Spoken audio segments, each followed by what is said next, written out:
how far is Jinshi willing to go for Mao Mao? Is he willing to anger the Emperor himself? This scene literally changes everything about Jinshi and Mao Mao's relationship. I screamed the entire time while reading it. Spoilers, as this comes from light novel 8, which is the head of the anime and manga. So Mao Mao is called to this event, and present at the event are Jinshi, the Emperor, and the Empress Gyokyo. No one in attendance seems to know what's going on besides Genshi, and the room is covered in rare medical ingredients like the velvet antler, the ox bezoar, all of them are in this room. So Genshi, who has obviously called everyone here, has something he wants to say.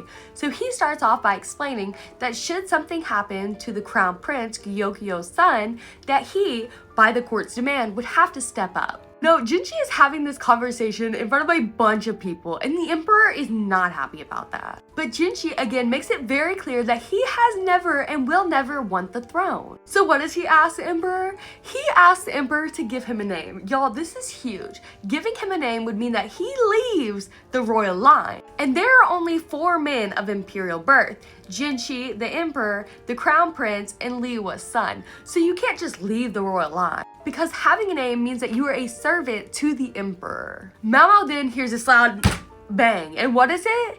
It is the Emperor's fist on the table because he is so angry, and Mao Mao has never seen him like this. This has everyone in the room spooked except for Jinshi, who continues to add oil to the flame. He asks the Emperor, "Didn't you promise me?"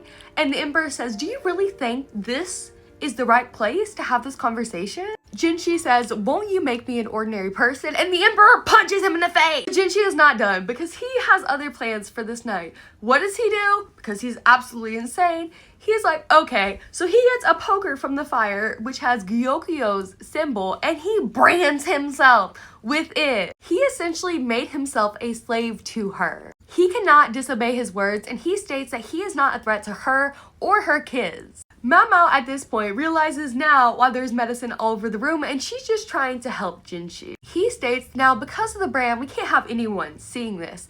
So my lady in waiting can't help me anymore, and regular doctors can't see me. So I'm gonna have to ask Gyokyo that you quit trying to bring Mao Mao into the fold because I'm going to need her. He says, I can't even ask my lady in waiting to help me change my clothes. I can't let doctors see my body. And above all else, my wife should be someone that I trust implicitly. He says this in front of the Emperor about Mao Mao. To this, Mao Mao goes pale, and she even looks at the Emperor and Empress for help, but they're no help. As the Emperor is leaving, he asks Jinshi if this is the path that he's chosen for himself. He said it is. He says, and you won't regret it, and Jinshi says, I won't. And then the chapter ends, and so does this video.